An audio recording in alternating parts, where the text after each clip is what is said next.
Hi, everyone, and welcome to the Global Autism Conference. Thank you to our speakers and our sponsors, and thank you all for listening in today. We truly appreciate you. At this time, I welcome our Master of Ceremonies, Dr. Lakisha James. She's the CEO and founder of Designer Events by Lakisha. Welcome, Dr. James. Thank you, Gigi. Thank you so much. It is always a pleasure to be on your platform. And thank you to all the speakers that will be partaking on this platform today. So thank you, Regeline Sabbat, on behalf of Life Service Center of America, LLC, and Regeline Sabbat, we welcome you to the Global Autism Conference. The Global Autism Conference will give you insights on autism. This is a topic that is not discussed enough. Our speakers will bring awareness to autism. If you know someone that is experiencing this event is for you. If you know someone that wants to learn about this event is for them. I would like to introduce to you our host, Regeline Sabbat. She is a motivational keynote speaker, 5-time best-selling author, life coach, first-generation Haitian American, the host of Walk With Me podcast on JRQTV, financial expert, and CEO and founder of Life Service Center of America, LLC, and which is endorsed by Les Brown. Welcome, Gigi. Thank you.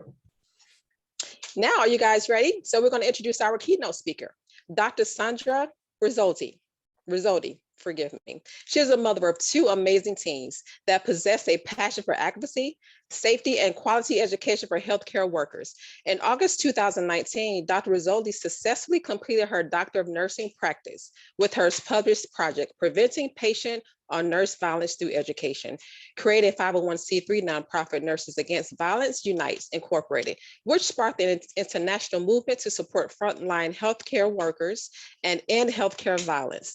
The mission of Nurses Against Violence Unite Incorporated is to bring awareness to the issues, fill the gaps of education, empower all while eliminating violence in healthcare.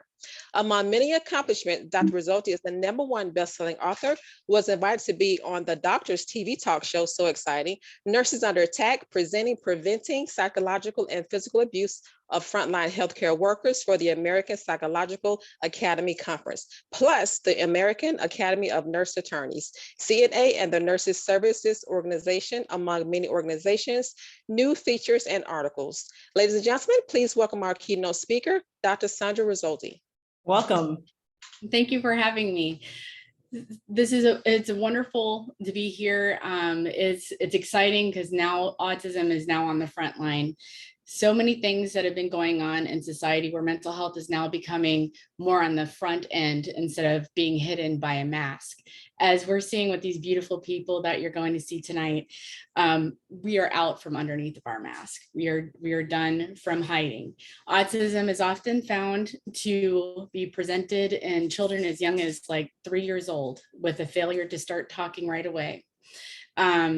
It's various different symptoms. It can go from high end to Asperger's to the lower functioning where you have, mutism that can happen.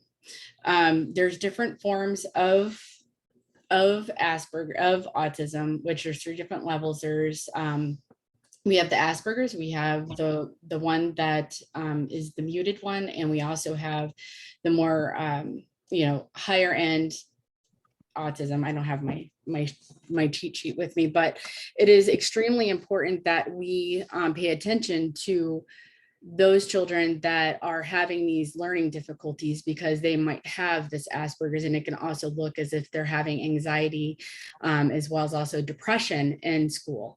These kids are often considered to be different. They might look different, they might act different, and they might have what we call, as I refer to as a mask, that they try to pretend like there's something that they're not.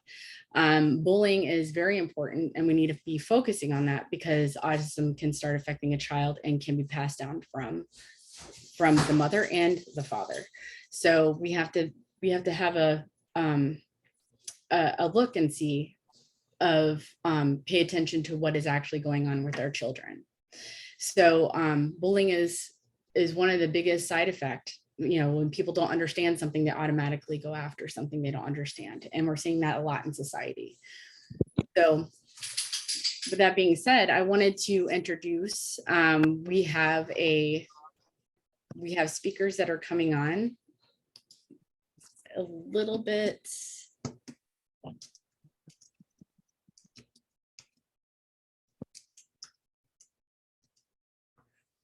We are having a little bit, I just wanted to make sure and clarify exactly, when we have these issues with the bullying and everything, it tends to ball up into where we are today as adults.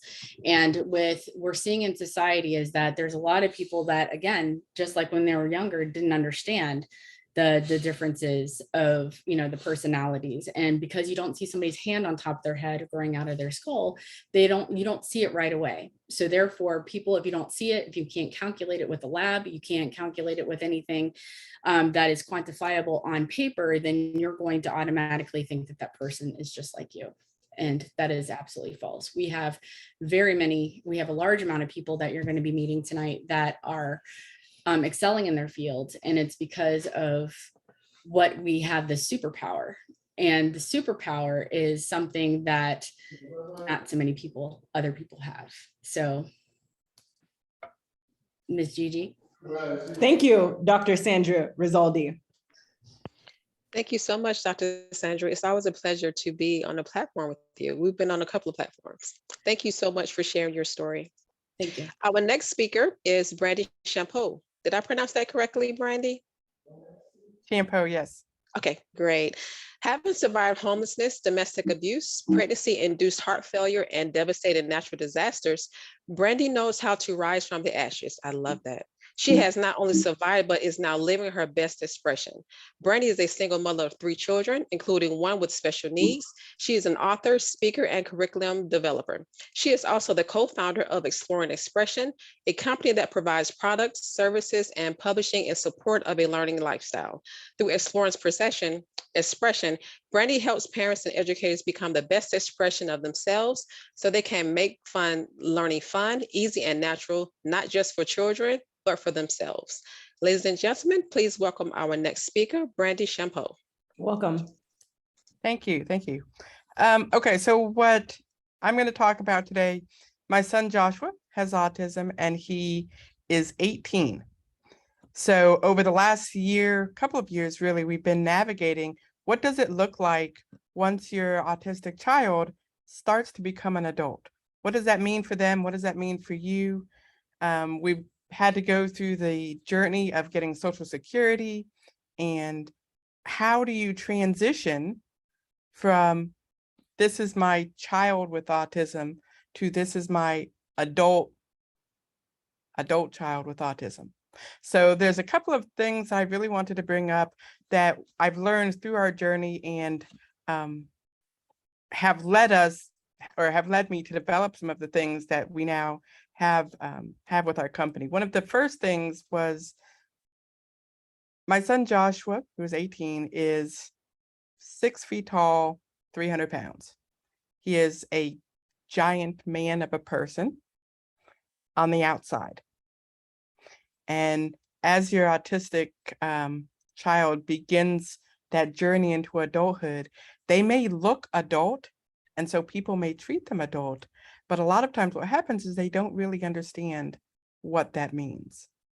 And so we've been working for the last couple of years with Joshua, and we'll continue to work for the next couple of years on adulting as a learned trait. Because a lot of times what happens is people assume, not just for autistic children, but for every child, that about 17 to 20, they just are adults now, and they know what that means, and they know how to get along in an adult world. So we do things like every once in a while, I take Joshua and I help him plan his own menu for the week. And then he goes to the store and I give him money. And one of the best things I ever did for him is he has a green light card. I don't know if any of you are familiar with what those green lights are. There's several types of cards like that do. Is it allows them to have their own money that they control that I control. So it's his own debit card. He goes and he spends it. When we do his meal planning, I then put that amount of money on his card and he goes to the store and he shops off of his list. And then we see, did that last you a week? How long did that really last you? Joshua has a tendency to get up in the middle of the night and just eat everything. And so the first time we did this experiment, he ate his entire week's worth of food in 2 days. And then we had a chance to talk about some of those things that now, what does that mean? If you were living on your own, what would that mean for you? So it's really important as your autistic teen now becomes your autistic adult to really take baby steps. I know my daughter Samantha, who's now almost 22, she didn't need to go that slowly. I was able to say, you have a job, you're 22, now go start doing it. And she picked it up. One of the other things we really run into as my autistic teenager now becomes an adult is that mentally and emotionally and maturity, he's still about 12 years old with the things that he comprehends. And so I really have to take moments, and you really have to take moments with your child and talk to them. I know you love going out and playing with your friends, but if your friends are 12, you can't, as an 18-year-old guy, you can't just go out and play and go on sleepovers and do these sorts of things because you're now 18. And so we really had to have, it's really important to have that open dialogue, especially with your higher functioning autistic children, about what's appropriate. And I know you had talked a moment ago about really having to explain things in black and white. And sometimes I have to be brutally blunt because Joshua isn't going to understand subtleties. He's not going to understand, maybe, do you think that's the best idea? Because he always thinks it's the best idea because he thought of it. Of course, it's the best idea. And so you have to not be afraid to have the uncomfortable conversations. And, unfortunately, with my daughter, I could kind of skim over, the birds and the bees talks, or I could kind of skim over the fact that, hey, you're a teenager now, you need to shower every day. With my son, I could not do that. I had to sometimes gently hurt his feelings in order to protect him from an adult world that he didn't yet understand. The other big thing I wanted to talk about was record keeping. One of the best things I ever did, Joshua's been in and out of residential placement. We've done homeschool, he's done special ed schools, he did public school for a brief moment that didn't work out well. And now as we're going on and looking at post-high school opportunities, one of the best things I ever did was keep meticulous record keeping. I have a Word document where, I guess you could do an Excel, but I did in Word, where I have medication changes. I have every diagnosis because, they say no two autistic children are the same. Well, one thing that I've seen a lot more often than not, is that before they get to autism, they've gone through numerous other diagnoses. And along with autism, they have 3 or 4 or 5 other diagnoses. And it's important to keep those there and keep track of those things. When was that diagnosed? When was it replaced with something else? The same thing with medication, as we've moved a couple of times and doctors leave and new doctors come, and he'll go to a residential treatment and they have doctors. And it seems every time we go to residential, they just want to take them off everything and put completely new things on.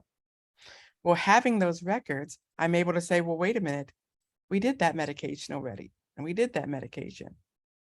And then when it came time, we got approved for Social Security the first time around, which is very difficult to do. And I sincerely believe that one reason, as an adult, you can't apply as an adult until 2 months before your 18th birthday. So his birthday was in November, so we began to apply in, his birthday's in December, we began to apply in early November, we started to apply. And what I was able to do is send them this document that said, hey, here is proof that here's proof of the job that he tried to get that he only lasted 3 days at. Here's proof of this, training we tried to do that wasn't really successful. And because we had all of those records, we didn't have to jump through as many hoops as a lot of people have to jump through. So now that he's 18 and we're starting to work on what's next, he's a senior in high school, we're beginning to look at things like post high school things, career explorations. And we've gone through his adulting curriculum that we did in his homeschool. And now we're going through career by career. Do you want to go to college? Do you want to go to trade school? Are you going to live at home? Do you want to look for an assisted living situation that maybe isn't at home? And so my biggest takeaway, if I had one takeaway that I want to leave you with, is start thinking about those things early. Don't wait till your child is 18, 17. Start looking at those things when they turn 15.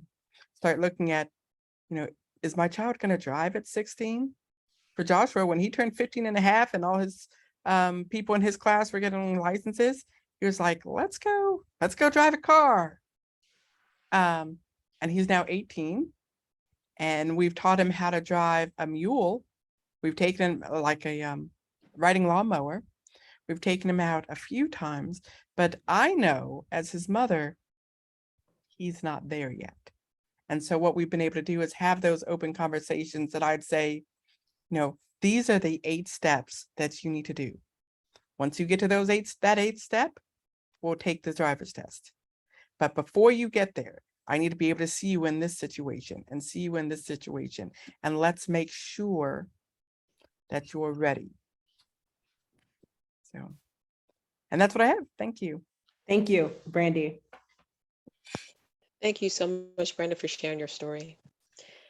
Our next speaker is Tracy Smith, conscious, driven living coach, executive, live purposely, feel passionately, and align authentically to your purpose with intention. I love that. She is also a leader, educator, writer, activist, consumer of research initiative. Ladies and gentlemen, please welcome our next speaker, Tracy Smith. Hi, Welcome. everyone. Brandy, your story just touched me so deeply, and I just feel so much compassion for you. And I love how you're able to give the emotional side of it, talking about the importance of communication and open lines. You also gave some really practical advice, and I think that's going to be really helpful for people. It's a good segue into what I wanted to talk about, which is compassion. As an aunt and stepsister and niece of people with autism, also a teacher of students with autism, I have had the privilege of working with many individuals who are in different parts of the journey of learning about autism. In my first teaching job, I taught preschool students with autism, and because of the low ratio, I was able to it was 4 students with an assistant and me. I was able to form really strong relationships with the family. One of the things that I really understood was that listening without asking questions, without judgment, without thinking about other things, but just focusing and active listening really helps anyone that is just finding out that their child has autism. It just gives them a platform to be able to process their feelings. Processing feelings with families was such a privilege for me. And I learned so much about what to do and what not to do. So when my nephew was diagnosed with autism, and my nephew is, he's on the spectrum and he's pretty severe. He's nonverbal and he's almost 18. It really gave me a lot of tools to be able to help my sister. One of the things that I think that we're conditioned to do as a society is to say memes like, everything happens for a reason, and God has a plan, and God only gives strong people these burdens. Well, my thing is that it's not compassionate to sum up somebody else's journey in a meme, and that if they want to arrive at the fact that this is a gift from God, that everything happens for a reason. If they want to arrive at these conclusions, allow others the privilege of having the journey of self-discovery and discovering for themselves the gift in all of this. When you just hear the news that your child has autism, especially not knowing what services are out there, what supports are out there, it could be very overwhelming. And so people don't always have hope in the beginning. Conferences like this really help others being able to have hope, because we're going to hear about different supports and services and other people's journeys on how they processed all of this. But I just want to caution people that it's not always compassionate to sum something up in a meme when someone's just getting news, or they're in the process of trying to digest what this journey is going to look like for them. Another thing that I discovered is a lot of people, and I have been guilty of this, and now I have caught myself and really try to be mindful not to do this, is competitive suffering. So if someone says, my child just got diagnosed with autism, and then it's like, oh, I know what you're going through. I have to take care of my mom and she has cancer. It's not about competitive suffering. It's not about telling someone else, even if your child has autism, it's about giving them the space and the ability to be able to process their feelings. That's what friendship is. And I can tell you that just holding space for my sister, having to deal with some real cruelties, and I'm not going to get into that rabbit hole of all the cruelties that my sister has experienced, but one of the things that was really disappointing is that one of her best friends, that she was the maid of honor in her wedding, had twin boys. And I think it was my nephew's like 7th birthday. And the boys started saying my nephew's name, Timmy. Timmy's ugly and stupid and horrible. And they started saying all of this stuff. And the mother didn't do anything to correct them. And when my sister confronted her later, she said, oh, I mean, they didn't mean anything by it. And she got really defensive. That friendship has now fallen away because of the obvious, but my sister was hysterical for weeks over this because one of her best friends just didn't have any compassion about how protective you are. That's your child. Your child is beautiful. Your child is smart. Your child is capable. And when someone else puts those limits and makes those derogatory comments, where's the compassion for that? And so, that's something that really always resonated with me is, it's not just the strangers in the store that say, why is your child 3 years old still sucking on a bottle? But it's the people closest to you sometimes that can be the most hurtful. So, I really just wanted to come here and talk about the importance of allowing people space to have a friendship that is mutually beneficial and that isn't always focused on the good times. Anyone could be a friend when there's wine flowing and, caviar and, the balloons are popping and, it's great to be friends when it's fun. But when someone's going through something, just being mindful. I'm not going to say any memes to try to make someone feel better. I'm not going to competitive suffering. I'm not going to burden with questions. I'm just going to allow the conversation. And over time, as they start to, really delve into what's available and what services are out there, then you can be a thought partner. And also, it's really important to just ask questions like, do you want me to help you with this process so that you're not alone? Do you want me to go to a support group with you? And just having patience that it's an all-consuming feeling when you get the diagnosis, and that being self-absorbed and, only feeling like your life right now is the focal point, that's okay. That doesn't mean they're not a friend and they're not there for you. But I think it's a lot easier when you're 10 years in the journey to be mindful that, it's, you can allow yourself to be open to other people's experiences and problems. But if you're in the first year, it's not that your friend or your family member doesn't care about you and what you're going through, but it's that process of acceptance and going through all the phases and, understanding and learning that there's hope and that there's so much available out there. And that sometimes, just as a society, like we're always seeing the negative stories in the media, but there's so much love and there's so much availability and community and connection available in this, autism community, that it's going to be okay. But it's really just being mindful. It's easier when you're working with a family where you're teaching, and because that relationship is usually not on a personal level, so that when all you're doing is talking about their child, that's your job.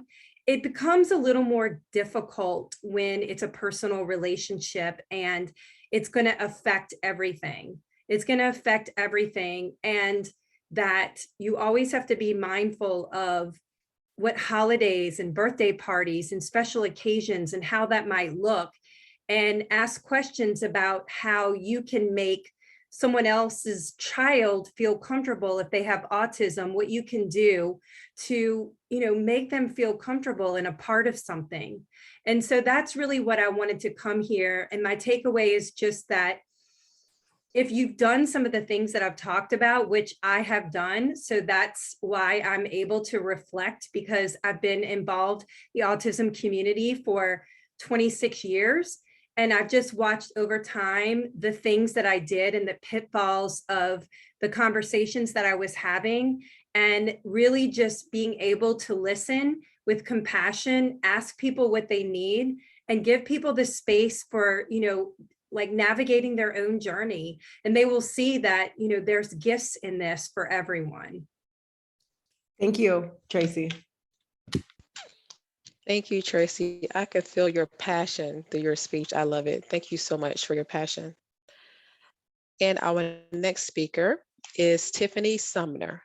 Inspired by a generation of women to take action in their own lives and redefining success on their own terms, Tiffany Sumner created House of Media as a go-to destination social media agency with a variety of done for your services to help support fellow female business owners to chase their dreams, both big and small, by scaling their business and leveling up on social media. She has earned 2 degrees in marketing, graduating with the top of her class at Chapman University. Her background includes PR, social media management, branding, marketing, development, sales, event management, podcast production, social networking, content strategy development, and strategic partnerships. Ladies and gentlemen, please welcome our next speaker, Tiffany Sumner. Welcome.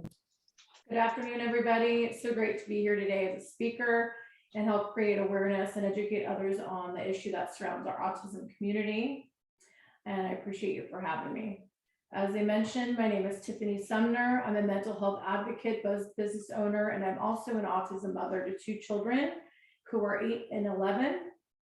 My son Ford was diagnosed with autism in 2011, right before his 2nd birthday. He is nonverbal, and according to the DSM-5 autistic diagnostic criteria, he's categorized as a level 3. His pediatrician, Dr. Sears at the time, had seen some early signs. Once his communication had stopped, and aside from his neurologist, had been part of the team who made his initial diagnosis. It's been an intense 6 years in treatment, schools, and surviving a worldwide pandemic. In May of 2020, several days before his birthday, his father passed away tragically, leaving me to raise both kids on my own. So I'm not here today to talk about my traumatic journey as a single mother. I'm here today to talk about the silent pandemic of autism and the alarming rise in autism diagnoses, in addition to the impact of the global pandemic. The CDC autistic statistics reflect only up to 2018, with diagnosed rates of 1 in 45 children. In a more recent research study by JAMA, the Journal of American Medical Association, this July of 2022 states the autism rate is climbing, and now 1 in 30 children, which are hitting about 1 in 18 of our boys. There's an astounding increase year by year, with no slow or stop to it. Folks, this means we are now looking at the fact that there's not going to be any children with an autism diagnosis in our very near future. The numbers have been doubling every 5 years or so, with consistency for decades now. If we continue at this rate, this means kids born 3 years from now will be 1 in 3 to 4 diagnosed. Kids 8 years from now, every other child if we continue down this path. 2030 means kids needing lifetime care will be outnumbered for those able to do so. So what happens to our military, police, firefighters, nurses, doctors, and parents that have autistic children? It's ignorant for us as a society to think this is not going to affect us all, and the workforce probably will be gone by 2050. What a lot of families find shocking is how many regress in autism versus how many are being born with it. Only a small percentage will end up employed, typically, can live on their own, or have a job. The probability of marriage or having kids is likely 1% or less, and savants or close to 1 in a million. At present, little data exists on mental health of parents raising a child with ASD during and post-COVID-19 pandemic in the United States, in addition to the effects it has on our ASD children. One of the characteristics of the autism spectrum disorder is insistence on sameness and difficulty with transition or change. The pandemic completely flipped our world upside down and dismantled the autism community for many families. The prolonged isolation impacted our children with autism in a variety of ways. They became less physically active, have had longer screen time, and lived with constant anxiety about the uncertainty. Disruptions in any of our children's routines have resulted in increased more aggression and behaviors. Parents were and still are struggling to balance their children's needs and their own work demands. It's a new frontier for our families. How do we care for children with developmental disability who need structure and routines while also working from home? External services and respite for family were suddenly taken away and created heightened anxiety. Parents have also had their own fears with COVID and the future. There are worries about job security and ability to survive economically. The loss of services and supports heightened fears about increased infection rates and disruption of these routines, likely adverse effect of our well-being for our children and our families, causing distress. Children with ASD had difficulty adhering to basic preventative measures such as mask wearing, social distancing, and hand hygiene. Prior to the pandemic, several studies have shown parents raising a child with ASD are at an increased risk of mental health disorder, particularly anxiety and depression, when compared to the general population. The risk is multifactorial: genetic liability, developmental characteristics of the child, caregiving stress, social stigma, and procuring as well as paying for the child's healthcare all place a substantial demand on all of our parents. This context, coupled with the pandemic, places parents in a perfect storm for experiencing psychological distress, particularly those related to the feelings of panic among parents raising a child with ASD to a comparison of our parents as a whole in the United States. Also, the additional demands of continuously caregiving without respite at times would have increased caregiver burden, likely impacting their mental health and thereby the quality of care they delivered. Rather than being an afterthought, policymakers must understand that the needs of the people with autism are vastly different from the general population. They must provide further mental health support for people with autism and their caretakers as the nation emerges from lockdown. In the event of further local lockdowns or a second wave of the pandemic, legislation must provide additional freedoms and support to these people with autism. In the event of further, the mental health and welfare of family members who provide the home care to people with autism must be considered, because they also suffer from an increased rate of stress, depression, and anxiety. If the future prevalence of ASD remains unchanged over the next decade, there's going to be an estimated additional 1 million new cases, resulting in an additional $4 trillion in the United States in social costs. However, if the rate of increase in prevalence continues, the cost could reach 15 trillion in 2029. And these estimates only reflect what society pays, not what the actual expenses are for our families that incur out of pocket. The financial burden of ASD is significant in identifying the modifiable causes of ASD and has the potential to provide tangible benefits. In 2020, the US annual cost was estimated at $223 billion, and it's projected to rise to $589 billion in 2030. This data suggests clinicians, researchers, and policymakers should consider mental health of parents of children with ASD as the pandemic unfolds. As we know, there's no roadmap to this autism journey. What we can do is stand as a community to fight, bring awareness to the issues so that we can prepare for what's to come. Another way to help support is to find your local autism nonprofits. For us here in Southern California, I advocate for TACA, located in Orange County. Their goal is to provide education, support, information to parents to help their children who've been diagnosed with autism be the best they can be in the hopes of recovery and or independence. I'm also a supporter of Surfers Healing, which offers surf camps that positively impacts our children with autism and has a profound impact also on our parents. Autism parents are also hearing about what their children cannot do. But at this camp, it's all about what their kids can do. Thank you guys for listening and having me here today. I want to thank the amazing panel of our autism warriors and our doctors and the Life Center of America for having us. It's been a pleasure. Thank you, Tiffany. Thank you, Tiffany, for sharing your story. You guys all are amazing, amazing. Our next speaker is executive producer, Mark Bloutman. Did I pronounce that your last name correctly, Mark? Bloutman is the second time was perfect. Okay, Mark Bloutman. He's executive producer. Ladies and gentlemen, please welcome our next speaker, Mark Bloutman. Thank you very much. It is absolutely an honor to be up here surrounded by so much passion and grace and inspiration. I am a longtime executive producer and writer of kids television. I'm known for my work on iconic shows like Boy Meets World, and more recently, the continuation of that series called Girl Meets World, which we did for Disney. And I'm also the proud father of a soon-to-be 24-year-old boy who was diagnosed with Asperger at the age of 17. I have two boys, and Liam, as he refers to himself, is our Aspie.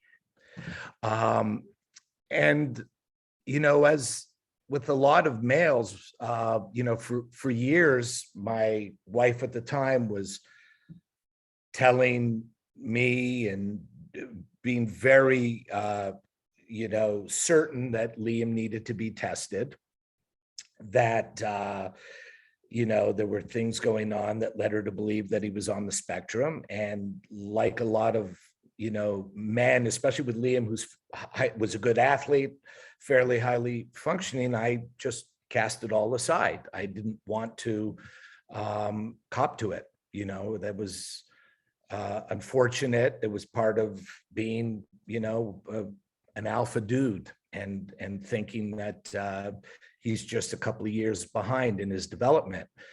And then finally, when he was diagnosed in around 2016, it was one of the greatest things that ever happened to me. In the change, the acceptance, the ability to take my platform and my power, which is television, and become an advocate for my son, for your children, and for all the children out there that I don't know. And so I went to Michael Jacobs, who was the creator of Boy Meets World and Girl Meets World, and I said, we would drive into the studio together. And I said, listen, Liam was just diagnosed as, you know, Asperger, being on the spectrum, and I'd like to do an episode. And he paused and he looked at me and he just looked into my eyes and said, of course. And so I proceeded to write what was a love letter to my child and positive messaging to the rest of the world about Asperger and autism. Months later, the episode, which was titled Girl Meets Farkle, so it's available if anybody's interested on Disney Plus streaming under Girl Meets World. I was nominated for a Writers Guild Award, which is pretty much, I've been nominated for 6 Emmys. I won an Emmy, but being nominated for that episode by my peers, the Writers Guild, was the highlight of my career. Certainly no greater professional honor. And I think that there are probably a lot more professionals like me who have the ability to write stories, who have children, adult children, small children, whatever, who are part of this incredible, powerful community of autistic children. And I say that because I believe it. The things that my own son, who, as I said, he's highly functioning, that doesn't make him any better, any worse. It's just what he's able to accomplish. He's building his sports brand. He has a Twitter page with 125,000 followers about college football, that during college football season does 100 million impressions per 28 days, and he's monetizing it. So what I see him accomplish, and that's through, as we know, one of the traits is that sole, topic, passion. For him, it's sports. So while most kids are asleep or out dating or hanging out at the mall or seeing a movie, he's on the computer doing his sports, and he knows more about it than almost anybody. So I'm in awe of the power, and I know I have a responsibility. I also know what me following through in my work does. I got a direct message on my social media from a young fan of Girl Meets World who said, I watched that episode on autism 4 times and I was moved. And I am leaving my home of Indiana, and I want to come to Los Angeles, and I want to work with autistic children. And so to have this kind of effect is so empowering to me and humbling at the same time. I think there are shows out there that do the community justice in terms of portrayal.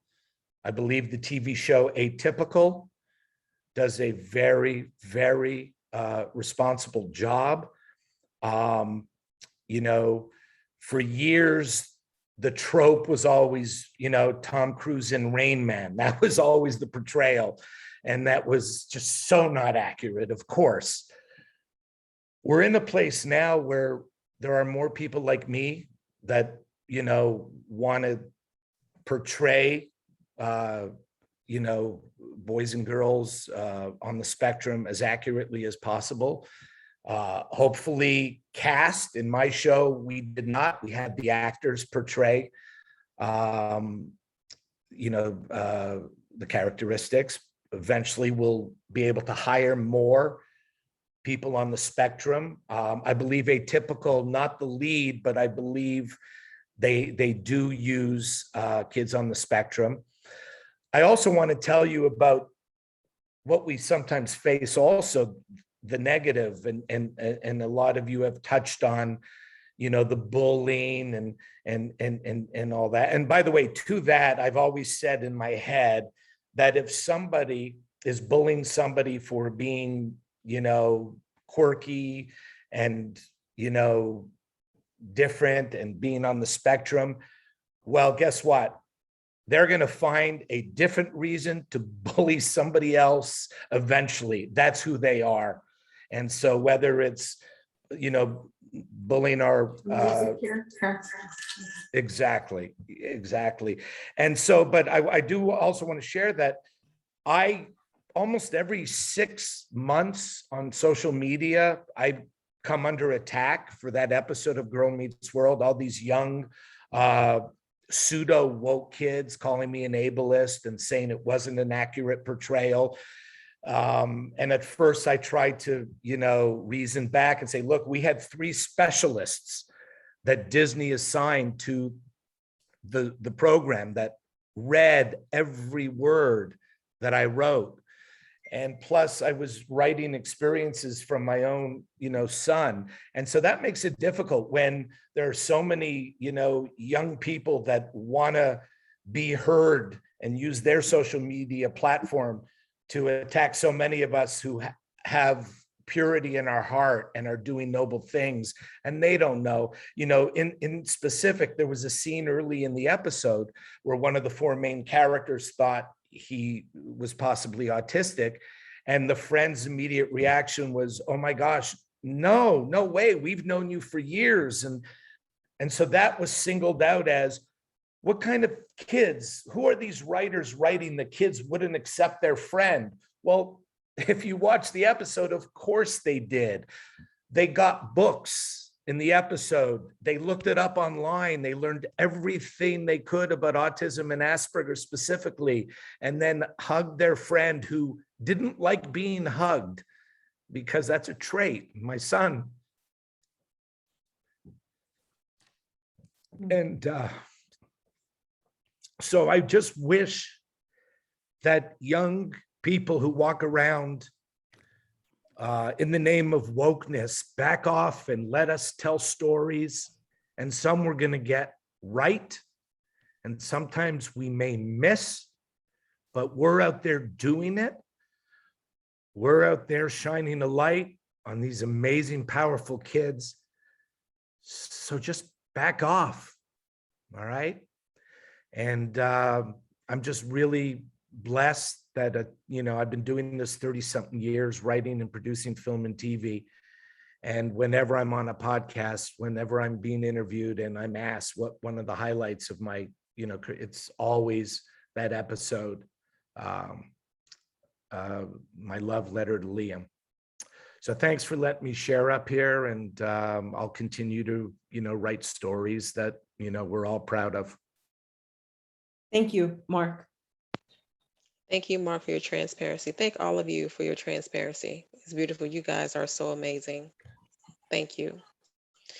Our next speaker, Shannon Primer. She's a special needs paralegal advocate.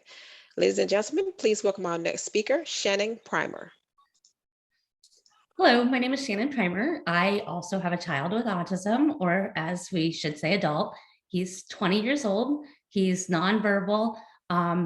And as the other speaker said, he's like a giant man, but with about an 18-month-old brain. So people often misunderstand that he's a grown-up. And nonverbal is one of those things that people misunderstand a lot. Just because you can't speak doesn't mean you don't understand. And I want to make that really abundantly clear. I know I'm supposed to talk about assistive technology, but I do have a few things to touch on since my child is different than everybody else's. And in my political groups, I tend to have the most severe child, which kind of led me to a new career.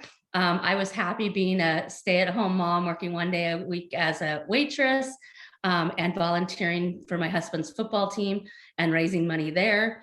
And when Austin was diagnosed, I joke that we live through the looking glass because everything is turned upside down, just like Tiffany said. And then we have to start all the way over again. And so I didn't know what to do. So I started a journey on learning and how to help Austin. I ended up at the USD Law Clinic, had an advocacy course, and they were expecting teachers to show up. And ended up 50% of us were parents that showed up, which surprised them to no end. And one of those teachers that taught that ended up being my boss. And so I worked for an attorney for quite a few years on call as she needed me. And one of her cases brought me to really assisted technology. Austin has had assisted technology since he was 3. One of our first devices was like $10,000. I almost lost that sucker at Disneyland. I almost had a panic attack that how was I going to explain to the district where his $10,000 device went. Nowadays, we're very fortunate. There's tablets. It's pretty inexpensive. My child was the second child in my district to get one before we even had iPads. He had an iTouch with Prolo Quo to Go. So I'm very familiar with that and Talk Chat. And through the office came a case of a school district who was denying letting a student take their talking device home. And that particular client did not hire my boss, but being the only person in the office who had a nonverbal child, those were all the cases I got brought into. Every person that worked in our office did have somebody with autism as a child. And so we all came from different perspectives, because when you meet one person with autism, you've met one person with autism. And that's a really big thing to know. When you've met one, you've only met one. And that case made me mad, because I like to joke, when you all go to work, do you leave your voices at work? And people are like, no, and they look confused at me. And I'm like, then what's a child's job? And they're like, what? And I'm like, school. Why would they leave their voice at school? So I took this back to my board of Educate Advocate, and I said, this case makes me mad. I didn't make any money off of it, didn't matter to me. And we took it all the way to the Capitol, and we asked for a talking device bill, that students with autism could take them home. They could take them home over the summers, vacations, whatever. And I don't give very many politicians credit, but I will say Assembly O'Donnell. I asked for an apple tree. He gave me an entire orchard. And if you know anything about politics, you normally ask for an orchard and you get one little apple tree.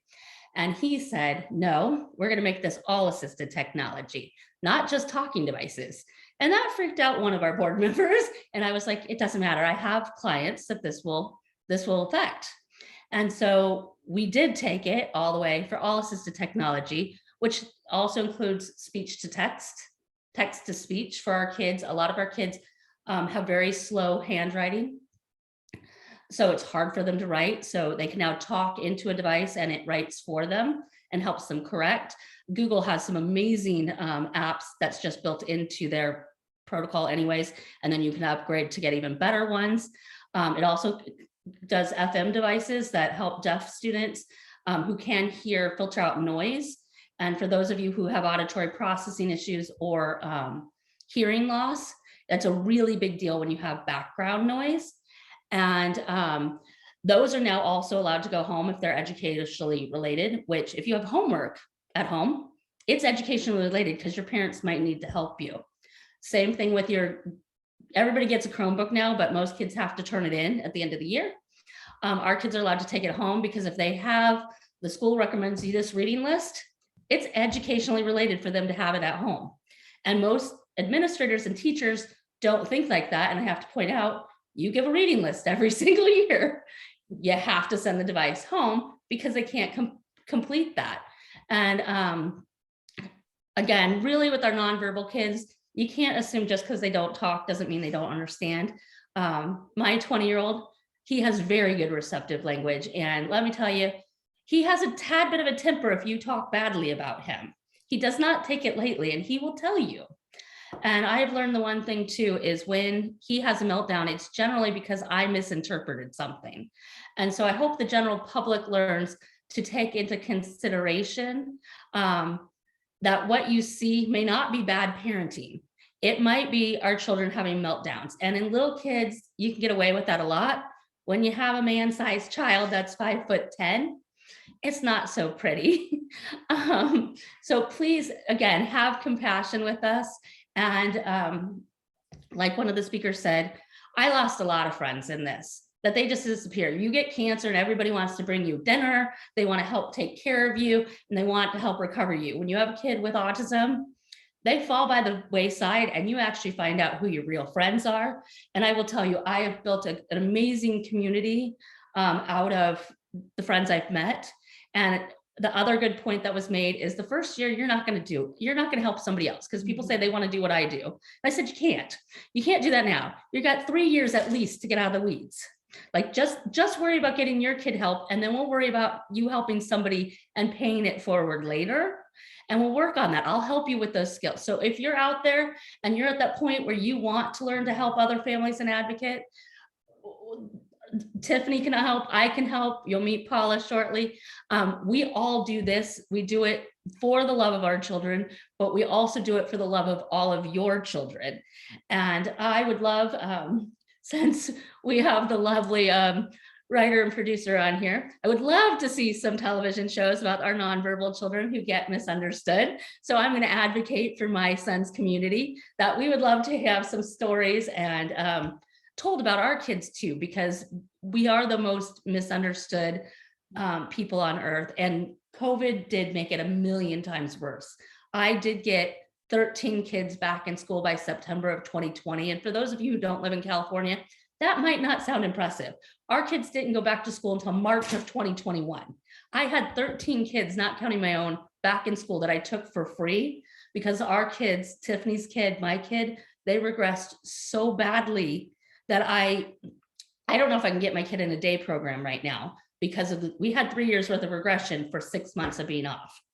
So please, again, have compassion. And like Tiffany said, I'm sorry, I did not set my timer. I apologize if I go over or not enough. Tiffany's right, I can talk for hours. And if you can't hear them, they're both here with me. So again, have some compassion with us. And when you hear our legislators talking about just needs with disabilities, it takes 3 or 5 years to get one bill generally passed. So whatever we're dealing with COVID right now with mental health, which half my kids are mental health kids on my caseload, and then half are like Austin, and then I have a few other different disabilities like Down syndrome and whatnot. But it's going to take 5 years for those services to catch up with us and to get actual real legislation into place to help our kids. So please have compassion with our mental health families also, because COVID, especially in California, was horrible. So thank you guys for inviting me. Sorry if I talked too long. I really hope that we all learned something here, because I know I've already learned some stuff. So have a great afternoon or evening for the most of you. Thank you, Shannon. Thank you, Shannon, for sharing your story. Thank you so much for that. Our next speaker is Dr. Bob Sears. Robert W. Sears, MD, is a practicing pediatrician, is the author of the Vaccine book and the Autism book, and co-author of the Baby book and the Portable Pediatrician. Also, Bob is an autism advocate. Ladies and gentlemen, please welcome our next speaker, Dr. Bob Sears. Welcome. Hey, thanks, you guys. I'm thrilled to be on. I appreciate you having me on the show. Such an honor to have you here today, Dr. Bob. Yeah. Thanks. Want me to just jump right in, or? Yes, sir. Okay, awesome. Yeah, I've had a busy day so far, but I spend my whole day in the office talking to patients about vaccines, and even though almost all my patients don't do vaccines, some patients will do vaccines, and so I spend a lot of time chatting about it. And I want to just talk to you guys today, I guess, about how my patients whose families are affected by autism, how they're approaching the vaccine decision, and what these families are facing, and kind of what they're choosing to do with their kids who have autism, as well as their next kids that they have down the line. I think that's what a lot of parents want to know. I think there's a general feeling that kids with autism are very sensitive. They're very chemically sensitive, a lot of food allergies, and there's a lot of theories that autism, of course, while it's partly genetic related, it's also environmentally related. And people have a lot of theories that environmental chemicals might be one thing that's contributing to the rise in autism. So naturally, parents who have a child with autism would automatically think right away about vaccines and the chemicals that are in vaccines, and what should I do with my kids now, that they have autism? Should I continue vaccines? And what is the risk if I don't continue vaccines? I think the answer is pretty often clear to families whose child seemed to be immediately affected by vaccines.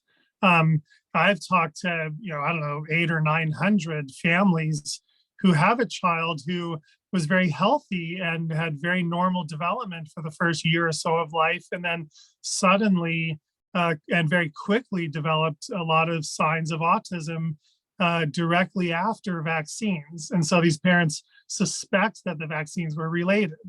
And I have no way to identify or test whether or not the vaccines were directly related, but a lot of parents feel like they were. And so those families, I think, naturally don't continue to vaccinate their child. There's, of course, some children develop autism, and it doesn't seem to happen in any direct timing with vaccines. It just seemed to happen either very slowly or starting closer to birth, or it seems to come on even, like not related to vaccines, but even some kids develop autism and they've never had vaccines. So there's kind of a whole different spectrum of how autism can occur. And so when families see it happen directly after vaccines, I think the natural inclination, as I said, is to not vaccinate. And these families typically would not want to vaccinate their next babies. So my experience with that as a pediatrician so far, I'm very happy to be able to say, is I've never had any patients severely affected by any of these diseases.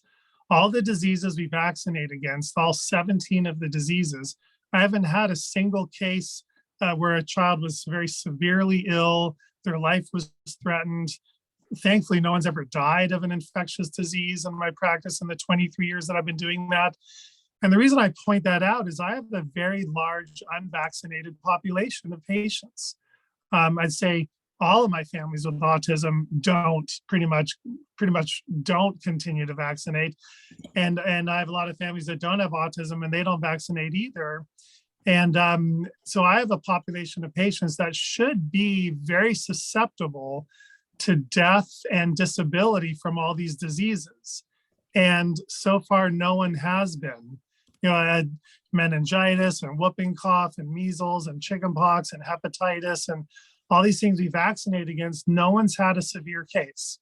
I've had to put a few kids in the hospital where they needed hospitalized treatment, but their lives were never threatened. It was never serious. They just needed a little bit more advanced medical care for it. And they all did just fine. So I think a lot of my patients don't view all these infectious diseases as problematic or really dangerous or really serious to their kids. And so far, that's been my experience in my office, and I hope it stays that way. Of course, if you look nationwide, we do every year have some deaths and disability from these diseases. But for me as a single pediatrician, I just haven't seen it yet. So I think each family, you're raising a child with autism, and your next babies, if you choose to not opt in for vaccines, I think the risk that your child will be harmed is very, very small. I think it's acceptably small, especially I think if you are now taking a more natural approach to life. I think all these families with autism, they like to now live organically, feed their kids as naturally as they can, avoid environmental chemicals. A lot of families will be detoxing their kids to try to get chemicals out of their kids. So I think it's natural for these families to then not want to put chemicals into their children. And we know vaccines, unfortunately, it's unavoidable that vaccines do have a number of chemicals. And so I respect families' choices to opt out of vaccines in these circumstances. And I don't blame them for their decision. I'm not surprised about their decision. We have a lot of school mandates that are coming up nationwide where states are trying to make vaccines mandatory for school. And in California, they passed the mandate a few years ago. New York has that mandate. Several states do. The good news is most states don't mandate vaccines for school. All right, so you might live in a free state where it's not mandated. But here's the good news. Even if you live in a state that does mandate vaccines for school, there's a federal law that supersedes that state law. It's called the IDEA law, Individuals with Disabilities in Education Act. And you can read it, and it's very clear. No state can keep a child out of school or deny a child school services for any reason. And that includes vaccines. So that federal law supersedes any state mandate laws. So if your child has autism, your child qualifies under the IDEA law to continue to attend school, even if the school is trying to mandate your vaccines. So you do have the option to opt out. The people, I think, could also argue, and it's a valid argument, if too many people stopped vaccinating, then wouldn't all these diseases come back?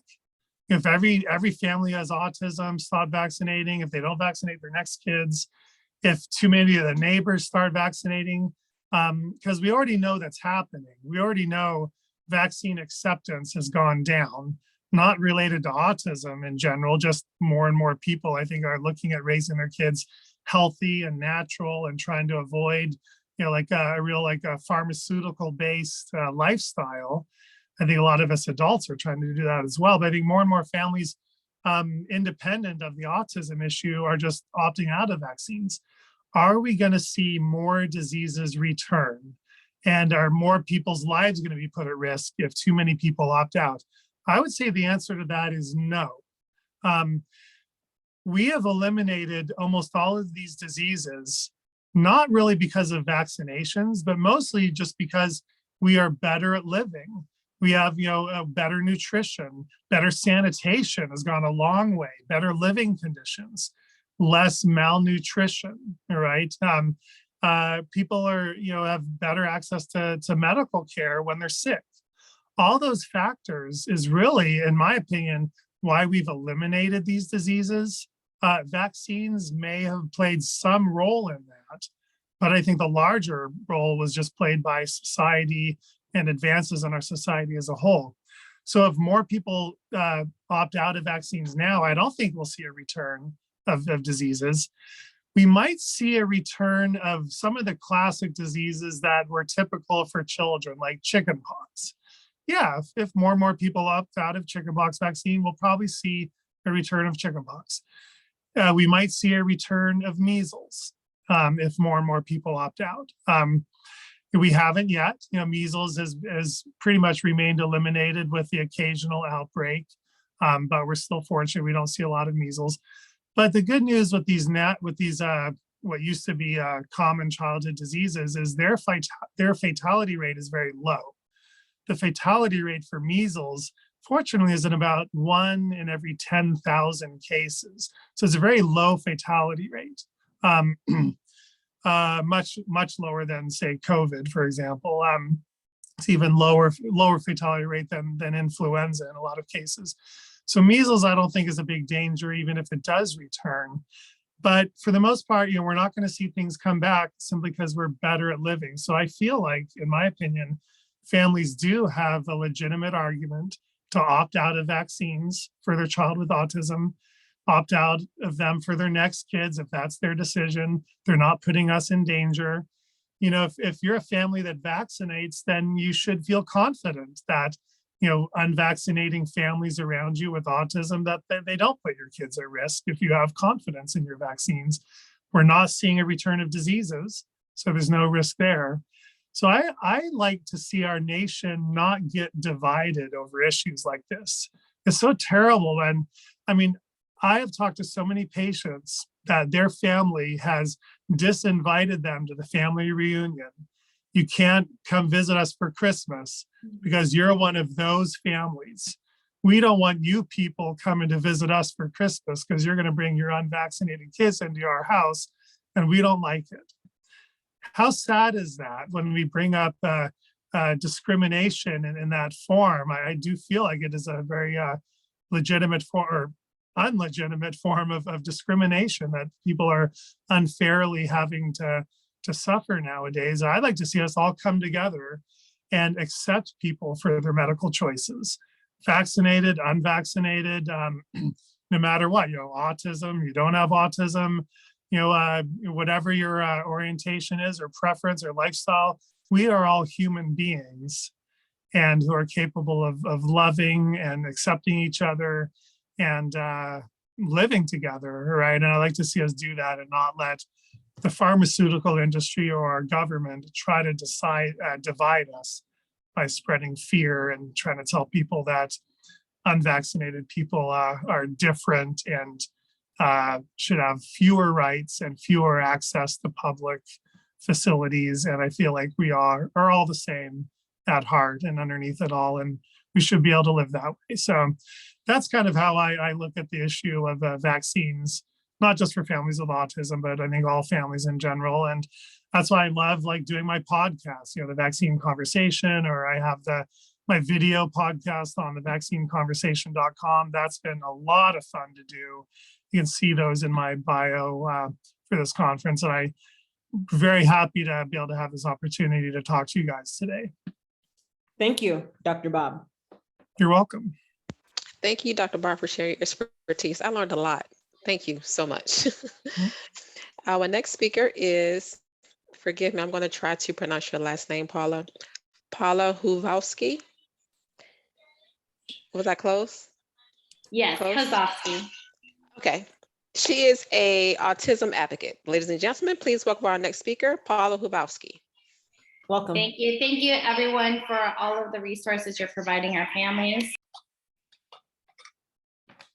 I'm adjusting my sound. I apologize for that. Try again. Thank you so much for all you do for our families. Thank you, Dr. Sears, for touching on some controversial topics. We greatly appreciate all you do for our community. I'm Paula Hovoski. I'm a general education teacher in Southern California. I have a master's in curriculum instruction and have been mainstreaming students with exceptional needs, including children with autism, in my class since the early 2000s. I also sit on the board of Educate Advocate, a nonprofit organization that assists families with children with exceptional needs. The first year I started mainstreaming a child with exceptional needs, I was approached by my administrator to assist a child diagnosed with intellectual disability and developmental delays. My principal explained to me that at the time we did not have a place for him in a general education class, and in a special education class. We had to place him in a general education class with Christian services. If we tried to put him into a special education class at that time, he was going to be placed in a class with children that had no language, and he was going to regress rather than make progress. And of course, I agreed to mainstream this child. I was the grade level lead, and I served on the district's curriculum mapping and assessment committee. I sincerely wanted to help this child, and I wanted to do what was right and be a role model for my colleagues. Fortunately, I had a supportive partner teacher that year who was flexible and kind and patient. The rest of the grade level, however, frowned upon my willingness to accommodate this child. They did not want the responsibility of having children with exceptional needs placed in their classrooms in the future. And honestly, it can be intimidating. And if you do not have adequate supports in place, it is challenging and can become very overwhelming. As we all know, the number of children with exceptional needs has greatly increased over the years, along with the severity of their needs. And even though school districts have made many advancements the last 2 decades, many districts still struggle to meet the needs of the children in the communities in which they service.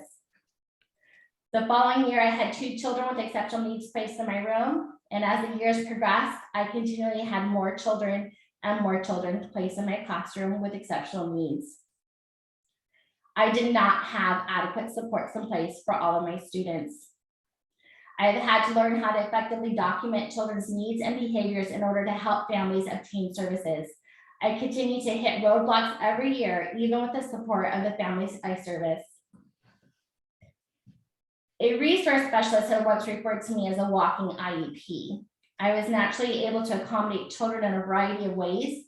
I was able to apply skills that I had acquired earlier on from mainstreaming younger children with exceptional needs to assist older children as I changed grade levels. I witnessed academic growth, and I was very proud of it. It was not until after I had my own children with exceptional needs that I woke up. And I realized that no matter what a great teacher I thought I was, I could have done so much more. It was not until I was faced with having to battle the medical community and educational system simultaneously that I realized what a struggle parents were facing. It was not until I watched my own child suffer and struggle that I gained a more clear understanding of the needs of so many of my students. Life experience taught me far more than I could have ever imagined.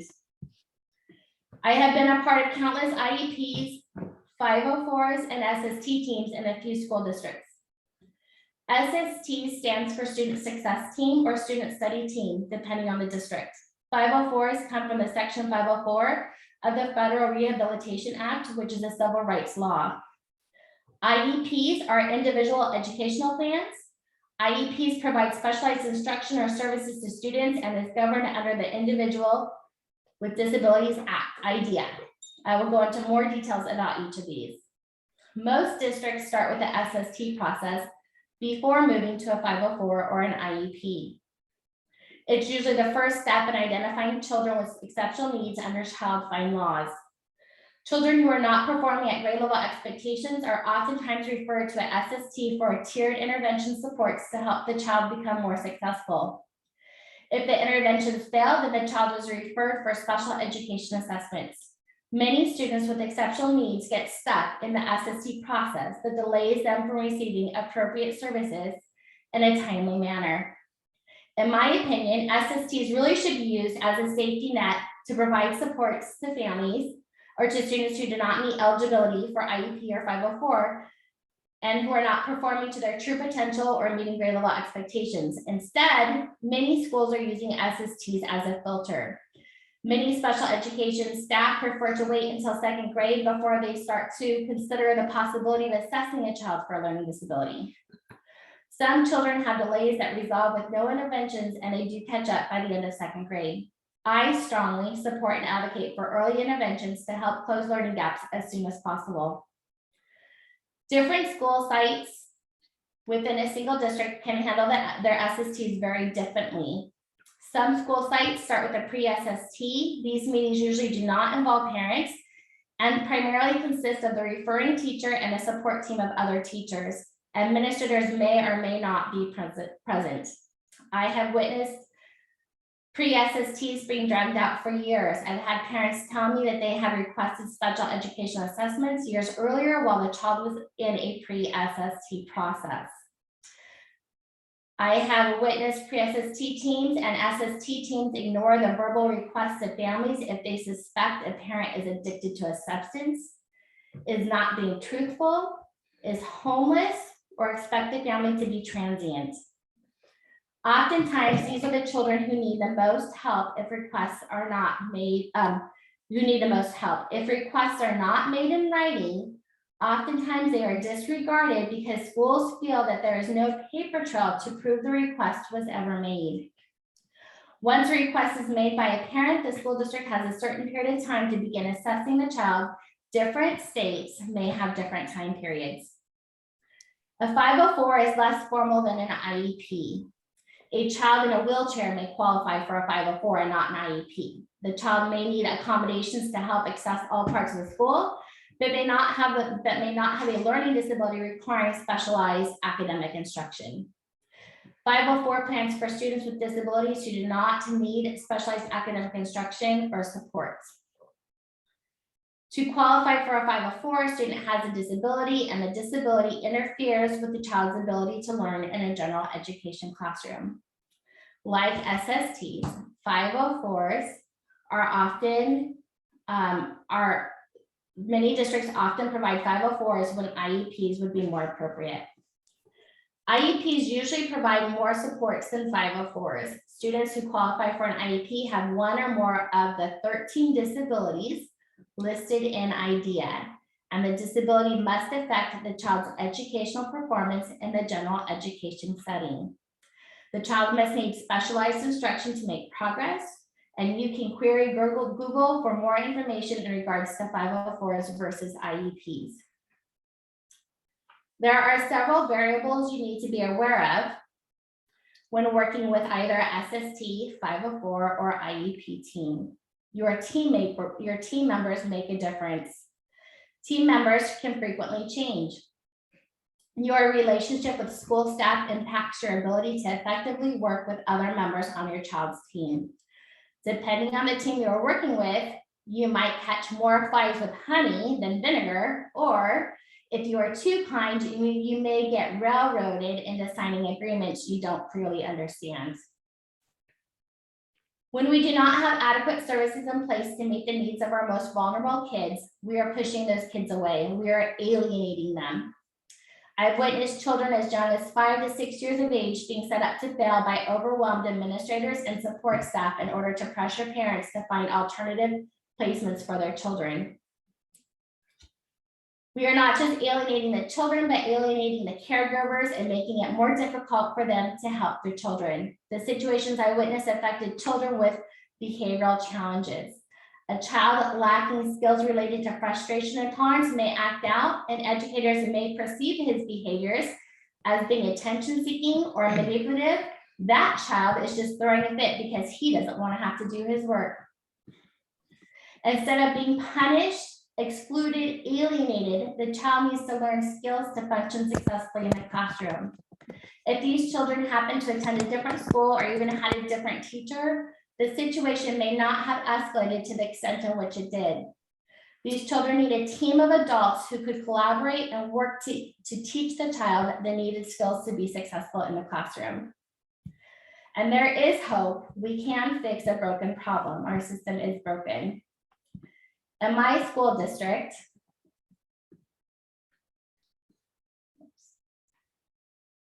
I'm so sorry, I lost my place. In my school district, I know an administrator who resides in the school in which she teaches. She has 9 autism. She is not a teacher, I'm so sorry. I worked with her as a teacher. She's now an administrator, and at her school site, she has 9 autism classes.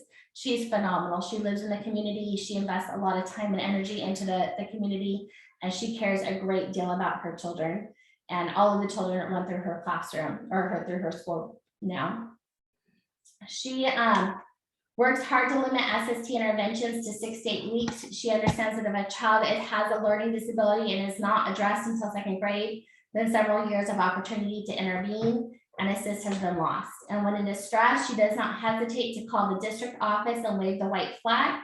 She advocates for her staff to make sure their needs are met too. Fortunately, the district also cares deeply for the community, and during troubled times, even the director of special education arrived in his running shoes to the school site to fill in as an IDIA autism aide. In a single school district, school sites can handle their population of children quite differently. Hopefully, other schools in our school district and surrounding districts will learn from her success. Joining support groups of other parents in your community and surrounding communities is quite helpful in learning services available to your community and near you. I am continually learning of new strategies and new resources families are able to access. Based on my experience, I am not an attorney. I am not a paid parent advocate. If you have concerns about your child's education, get involved. Before making complaints, ask questions and find a way to be involved in the school community. If you're having a difficult time getting the results you want for your child at a school site, investigate what's happening at other sites. Put your requests in writing, provide documentation to support your requests. It is our life experiences that have taught us what our children need, and oftentimes we need to educate the educational community in order to effectively advocate for our children. We need to establish innovative pathways to success for our children and for future generations. We have the ability to fix a broken system together.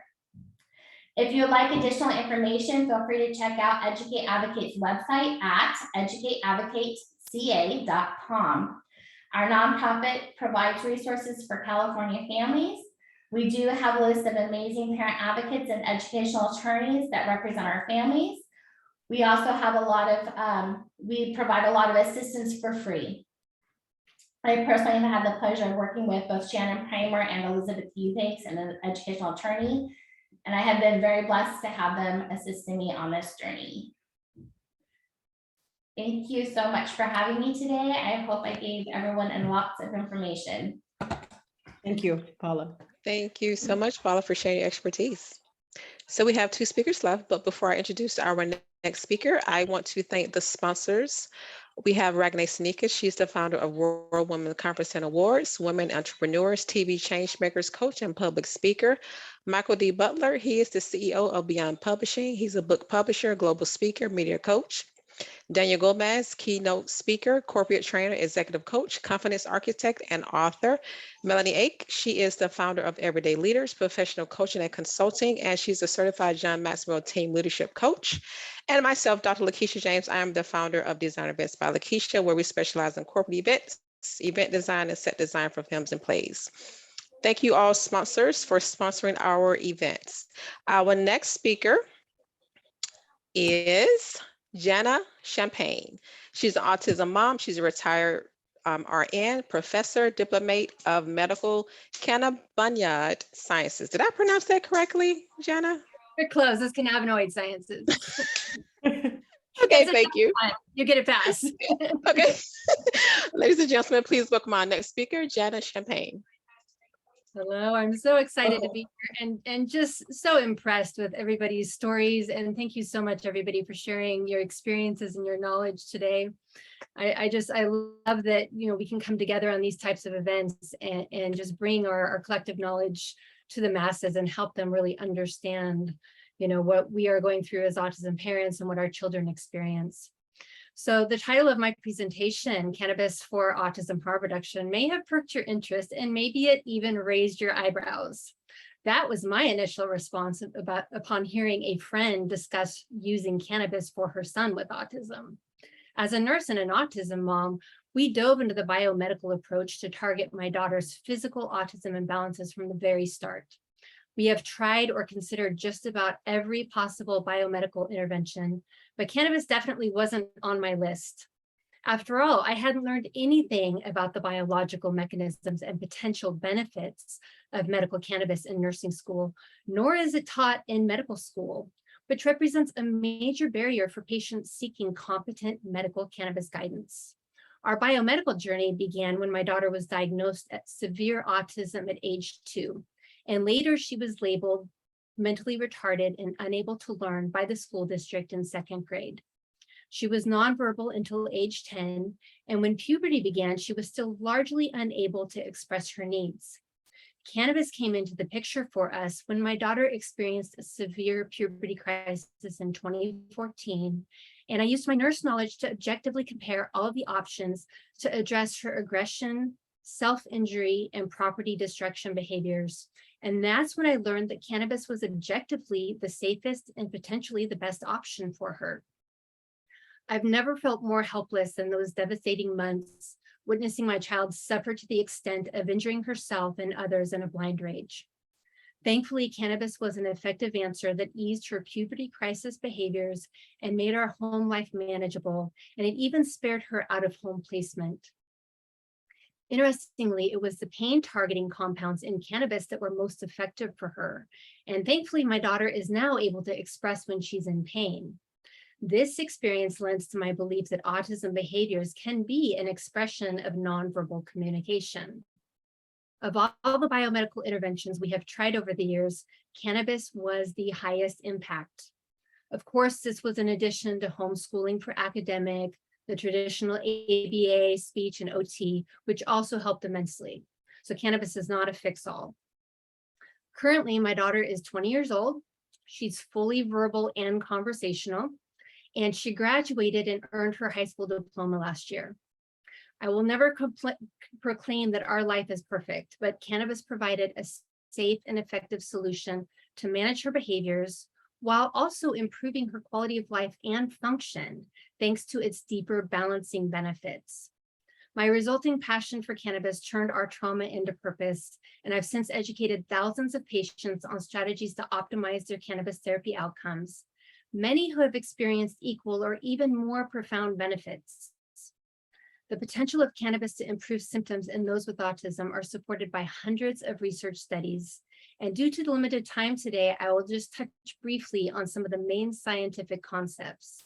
I will also provide resources for my kindred hungry brain syndrome autism parents who like to look in more deeply into some of these topics and for whom this option may resonate. The photo to the right is a cover of a nationwide magazine that published in 2017 featuring my daughter's cannabis autism success story, which I also refer to as my coming out of the cannabis closet moment as a nurse. Currently, tens of thousands of parents in the United States choose to administer cannabis to their child with autism, despite the sometimes complex legalities and hoops to access cannabis. Research outcomes support that 80% of those using cannabis for autism experience significant quality of life improvements. Additionally, in a risk versus benefit assessment, comparing cannabis versus the pharmaceutical approach, cannabis with its unsurpassed safety profile is objectively less risky and often the more effective option. In fact, common outcomes of cannabis supplementation include reduced reliance or weaning from pharmaceutical medications with physician oversight, resulting in decreased side effects, improved quality of life and function. Cannabis is an effective tool for de-escalating autism crisis situations with the added potential to provide deeper balancing effects specific to the gut, brain, and immune systems, which are commonly out of whack in our children with autism.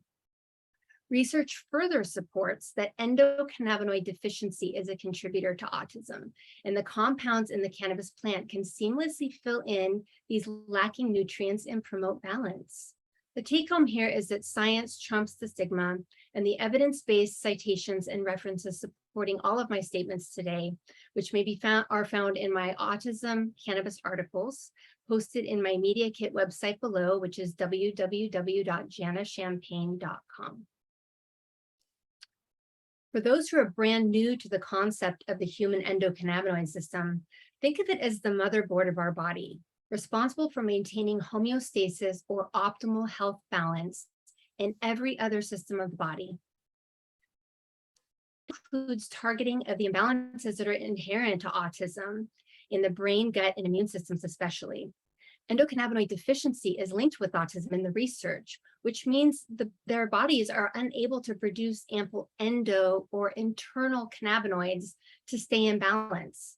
Additionally, cannabinoids are considered vital nutrients and are actually argued necessary for life. The cannabis plant has the most prolific source of phyto or plant-sourced cannabinoids available to supplement these vital nutrients that are lacking in those with autism, which explains why cannabis can have such a profoundly positive impact as an intervention for autism.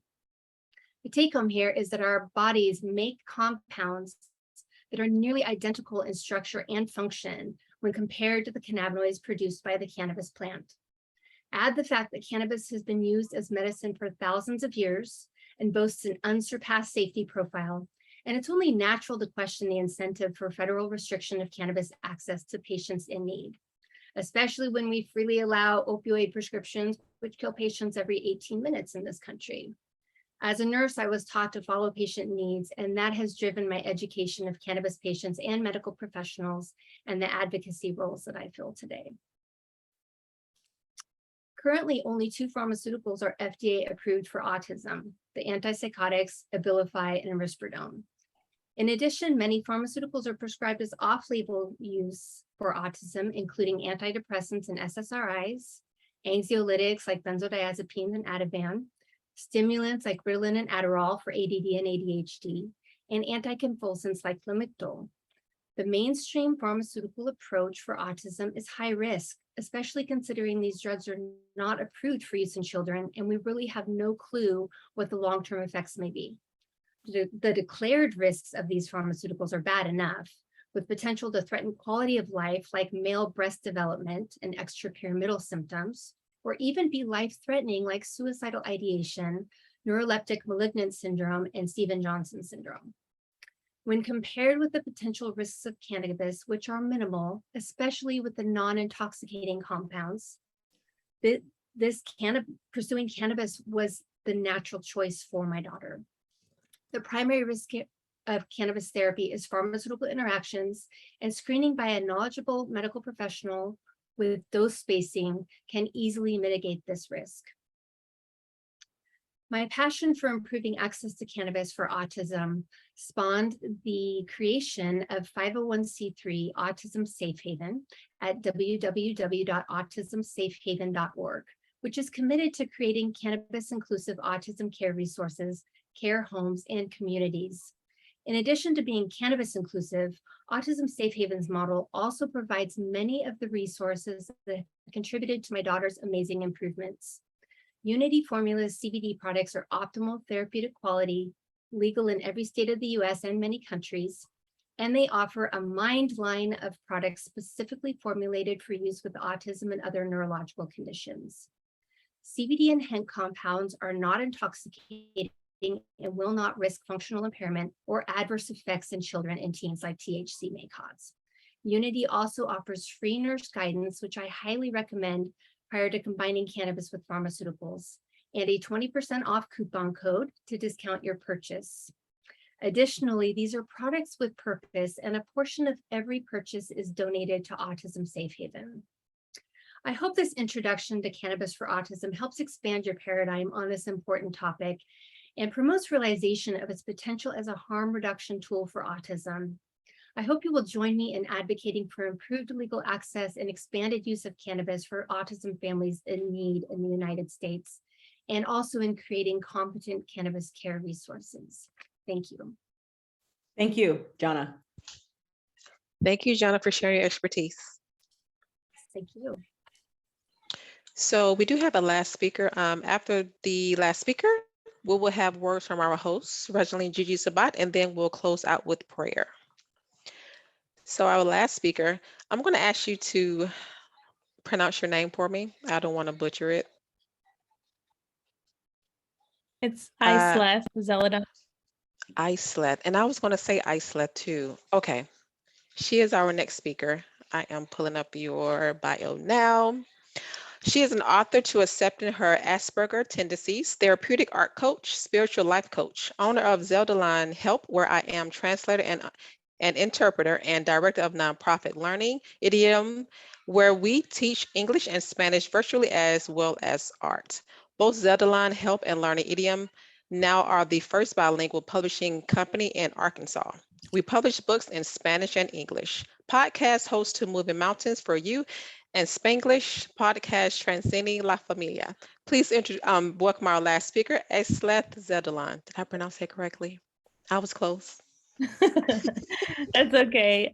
You're not the first or the last that will not say it right. It's okay. I'm Jewish, and so it's Hebrew. It's hard for people to say.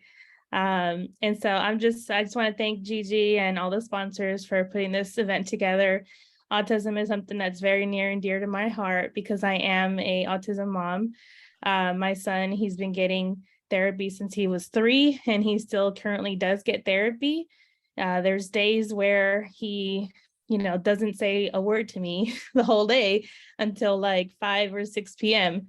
And the whole day he'll say maybe like 50, 60 words tops. And so, raising a son with 2 different cultures to learn and 2 different languages to learn has been a challenge. But, I truly believe that God gave every parent their kid for a reason.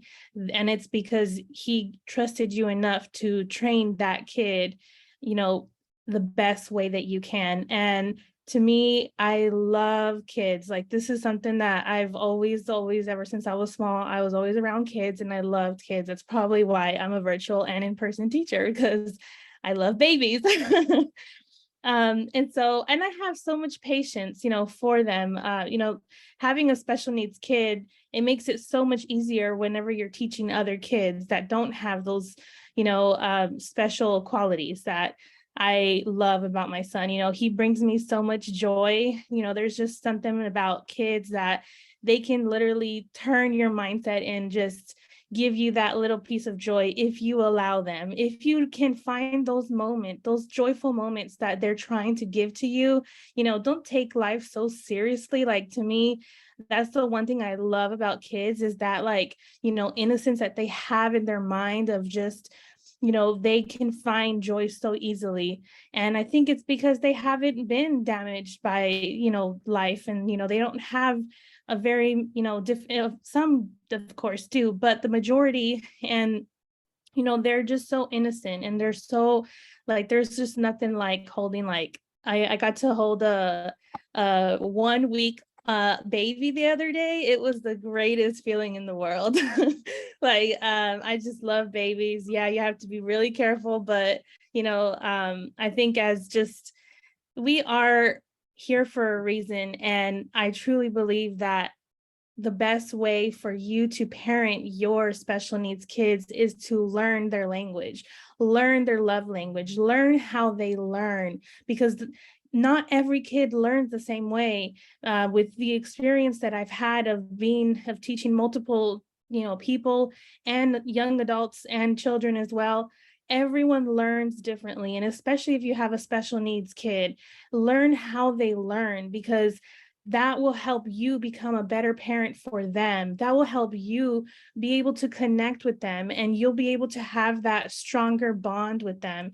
And so I want to challenge every single parent that, you know, has those special needs kids, is to learn how they learn and to, you know, expand on that, you know, take interest in what they have interest in. Maybe you don't know a lot about it, but once, you know, my son, if you get him started talking about, you know, Minecraft and Among Us and all those little things, he'll talk your ear off, you know, if he trusts you.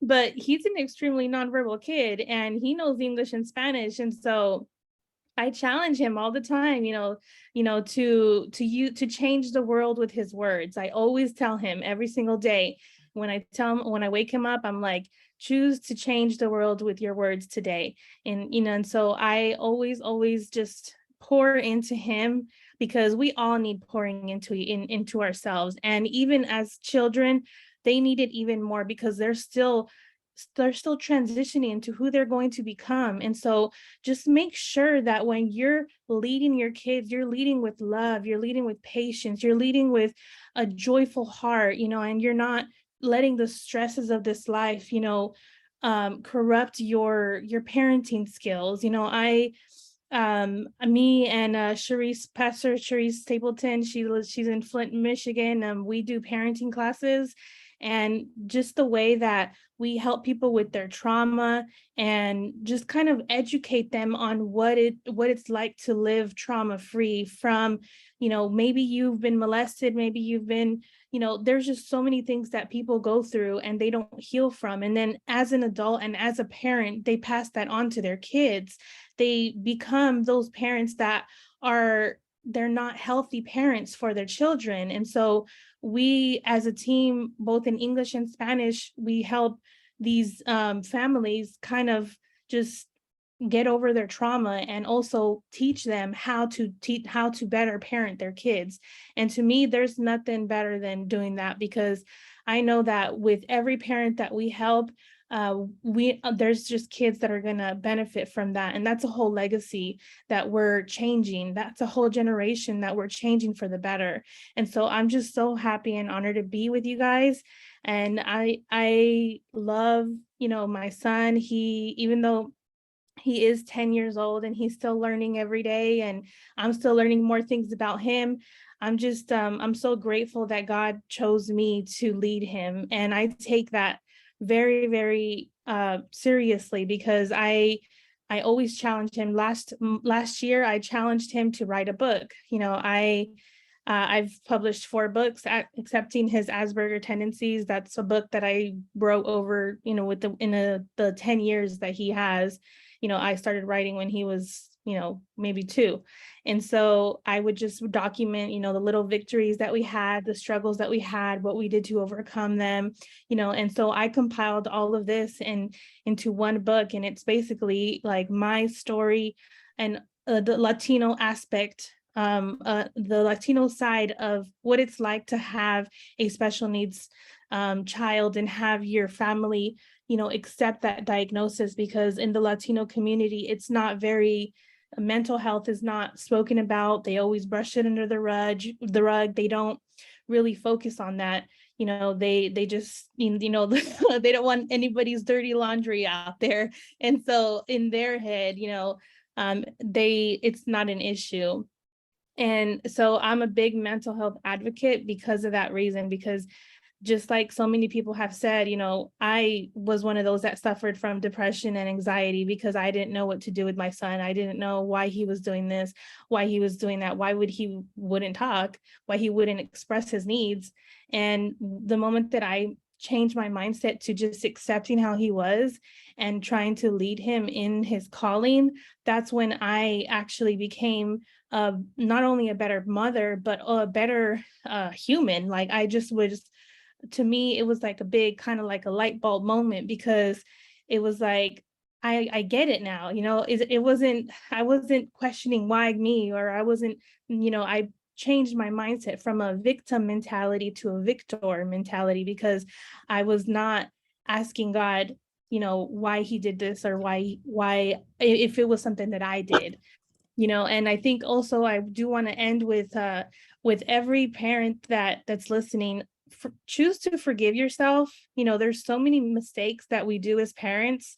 Make that choice to not only forgive, maybe somebody who did something to you, but choose to forgive yourself, because there's so many things that you're learning as a parent, that mistakes that you do, and have a little grace for yourself, just like you have grace for your children and how love you have for them. Choose to have that grace for yourself, because there's nothing better than just knowing that you have that ultimate peace. And the only way that you can find that, in my opinion, is when you ask God for it. Peace is something that, if you don't have it, definitely look for it, because you can't be a healthy parent for your child if you don't have that peace and you don't hold that peace. And so I just definitely want to leave you guys with that. Learning Idiom is my nonprofit where we teach virtually. I love teaching Spanish. I love sharing my culture. It's something I'm very passionate about. We teach cooking and dancing, and it's just a lot of fun. It's just a lot of fun to share our culture, and both in English and in Spanish for people that want to learn. We teach on Clubhouse and on Zoom, so it's a lot of fun. And so just thank you so much, Gigi, for giving me this opportunity. And God bless everyone, and I want to give everyone a virtual hug, because I'm a hugger. For anybody that doesn't know, if you don't get 5 hugs every single day, you are that is how you maintain your mental state from declining. So make sure you hug the people around you and love them. So at least 5 hugs a day. So I'm virtually hugging you guys. So thank you so much, and God bless and peace be with you guys. Thank you, Iceland. Thank you for sharing. Now we'll have our last words from our host, Regeline Gigi Sabbat. Wow, absolutely incredible. We heard from amazing speakers from all over the world today. Thank you all. And thank you to our sponsors as well. And thank you all for listening in today. Now, everyone, write this down. Change begins with you. I'll say it again. Change begins with you. And I'll say it again. Change begins with you. As Mahatma Gandhi said, be the change you wish to see in the world. And so it starts with us as expert leaders to really come forward and to express ourselves freely in regards to the facts, and to not just raise awareness, but educate others. And that's what each speaker here did tonight. And I truly appreciate each and every one of you. Now, always remember the importance of listening.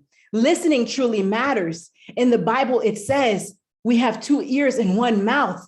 We must always remember to listen first and foremost. Listen, it truly matters. And as Tracy said, we need to continue to show compassion. Compassion truly matters. When we can put ourselves in someone else's shoes, then we can really understand. And you don't really need to physically be in them to understand. All it takes, again, is listening and showing that compassion and understanding.